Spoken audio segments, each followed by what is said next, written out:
بسم اللہ الرحمن الرحیم۔ السلام علیکم ورحمۃ اللہ وبرکاتہ۔ سید ضمیر جعفری کی نظم ریل کا سفر ہم لوگ پڑھ رہے ہیں۔ پہلے 4 اشعار کی تشریح ہم لوگ کر چکے ہیں۔ آج کے لیکچر میں ہم شعر نمبر 5 سے تشریح جو ہے وہ شروع کریں گے۔ وہ ایک رسی میں پورا لاؤ لشکر باندھ لائے ہیں، یہ بستر میں ہزاروں تیر و نشتر باندھ لائے ہیں۔ لاؤ لشکر ہجوم اور نشتر تیز دھار کا چاقو۔ اس شعر میں شاعر کہتا ہے کہ ذرا ان مسافروں کو دیکھیں کہ جو ایک رسی میں جو کچھ ان کے پاس تھا باندھ کر لے آئے ہیں، اور ان مسافروں کی حالت کا اندازہ کیجئے کہ سامان میں ان کے پاس ایک بستر ہے، اور وہ بستر میں گھر میں موجود ہر چھوٹی اور بڑی چیز لپیٹ کر اپنے ساتھ لے آئے ہیں۔ انہیں اس بات کا ذرا بھی احساس نہیں کہ ریل کے ڈبے میں مسافروں کے سمانے کی گنجائش نہیں ہے، ڈبے میں اتنا سارا سامان کیسے لے آئیں گے۔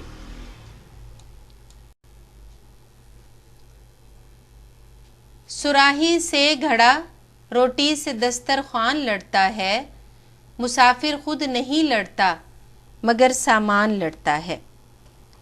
شعر نمبر 6 ہے، صراحی سے گھڑا روٹی سے دسترخوان لڑتا ہے، مسافر خود نہیں لڑتا مگر سامان لڑتا ہے۔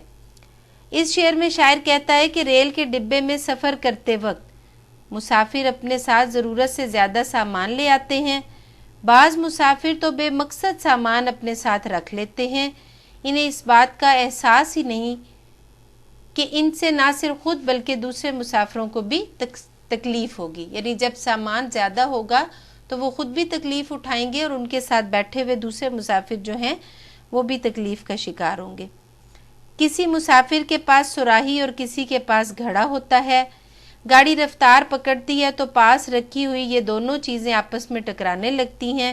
کوئی مسافر دسترخوان میں روٹیاں لایا ہوا ہوتا ہے، جو افراتفری میں دسترخوان کی گرہ کھل جاتی ہے تو روٹیاں گر پڑتی ہیں، اور مسافر روٹیاں اٹھا کر دوبارہ دسترخوان میں رکھتا ہے۔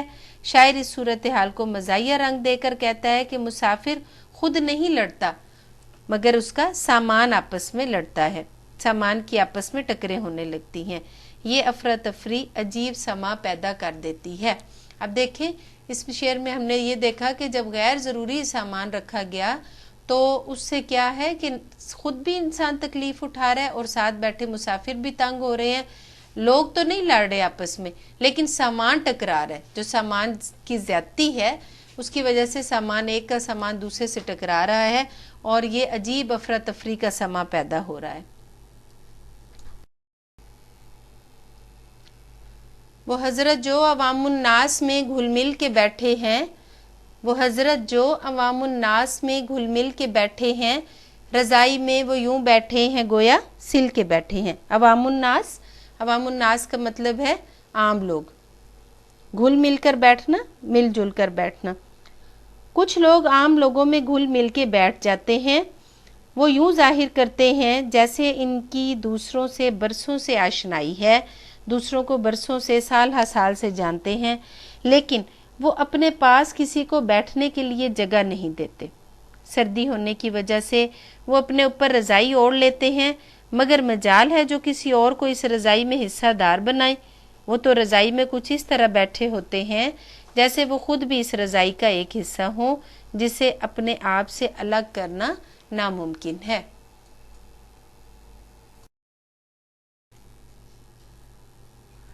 وہ آ پہنچا کوئی چمٹا بجا کر مانگنے والا، وہ آ پہنچا کوئی چمٹا بجا کر مانگنے والا، بہت مقبول ہے لوگوں میں گا کر مانگنے والا۔ اب یہ دیکھیں جب بھی ہم سفر کرتے ہیں تو اس میں کہیں نہ کہیں سے فقیر جو ہے وہ پہنچ جاتے ہیں۔ اب ہر فقیر کا ایک اپنا ہی انداز ہے، کوئی گا کر مانگتا ہے، کوئی چمٹا بجا کر مانگتا ہے، کوئی اور میوزک کا جو بھی ہے، موسیقی کا کوئی بھی سامان اپنے ہاتھ میں اٹھائے ہوئے کوئی مانگ رہا ہوتا ہے۔ تو یہاں پر ریل میں جو ہمیں فقیر نظر آ رہا ہے وہ چمٹا بجا کر مانگتا ہے، اور اس کے گانے کی آواز بہت اچھی ہے اور یہ بڑا اچھے طریقے سے گانا گاتا ہے کہ لوگ اس سے متاثر ہوتے ہیں اور لوگوں میں یہ بہت مقبول ہے۔ ریل کے ڈبے میں سفر کرنا عذاب ہے۔ ایک تو رش اتنا زیادہ ہوتا ہے کہ کان پڑی آواز سنائی نہیں دیتی، اوپر سے کوئی فقیر وارد ہوتا ہے، وہ صدا نہیں لگاتا بلکہ اس کے مانگنے کا انداز ہی مختلف ہے، وہ اپنا چمٹا بجا کر لوگوں سے بھیک مانگتا ہے۔ گاڑی کے ڈبے میں لوگوں کے شور کے ساتھ ساتھ چمٹے کے شور کی آواز بھی شامل ہو جاتی ہے، یوں یہ شور کانوں کے پردے پھاڑنے لگتا ہے، لیکن یہ حالت اس مسافر کی ہوتی ہے جو پہلی بار اس ٹرین میں سفر کر رہا ہے، وہ اس شور سے بہت زیادہ تنگ ہوتا ہے۔ جو لوگ اس طرح کے سفر کے عادی ہوتے ہیں وہ اس سے پریشان ہونے کی بجائے محظوظ ہوتے ہیں، اس سے لطف اندوز ہوتے ہیں۔ ان لوگوں میں یہ چمٹا بجا کر مانگنے والا بہت پسند کیا جاتا ہے، لوگ اس کی آواز کو سننا چاہتے ہیں، اسے پسند کرتے ہیں۔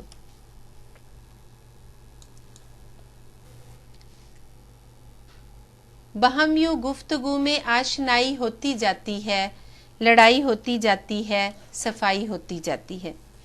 مسافر آپس میں باتیں بھی کرتے جاتے ہیں، بحث مباحثہ بھی ہوتا ہے، لڑائی جھگڑے تک بھی بات پہنچ جاتی ہے، لوگ ایک دوسرے کے گریبان میں ہاتھ ڈال دیتے ہیں، پھر کچھ ہی دیر کے بعد آپس میں صلح صفائی بھی ہو جاتی ہے، وہ ایک دوسرے کے واقف کار بنی جاتے ہیں۔ غرض کے ریل کا سفر خوب دلچسپ ہوتا ہے۔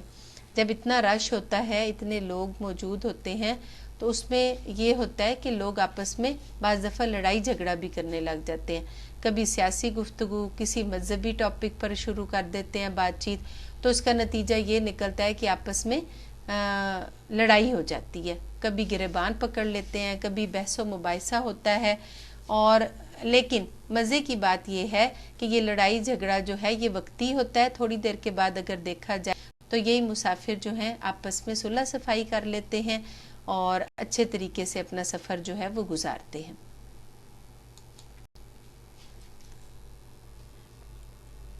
اس کے ساتھ ہی ہمارے اس نظم کی تشریح جو ہے یہ مکمل ہو گئی۔